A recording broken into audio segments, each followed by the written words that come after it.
या स्तोत्राचा प्रथम उल्लेख हा गणपतीच्या मुद्गल पुराणात आपल्याला आढळतो।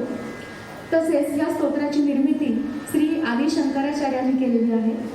या स्तोत्राचे अगदी वैशिष्ट्य म्हणजे की त्यातील शब्दांची मांडणी, शब्दांची रचना आणि शब्दांचं सौंदर्य हे अतिशय अद्भुत आहे, जे ऐकताना आपल्याला अतिशय नादमाधुर्य वाटतं। तसेच या स्तोत्रातील पहिले 5 परिच्छेद हे गणेश स्तुती आपल्याला वर्णन करतात आणि शेवटचा परिच्छेद हा हे स्तोत्र गाण्याचे सद्गुण स्पष्ट करतात, ज्यामुळे आपल्याला परमेश्वर प्राप्ती निश्चित होते।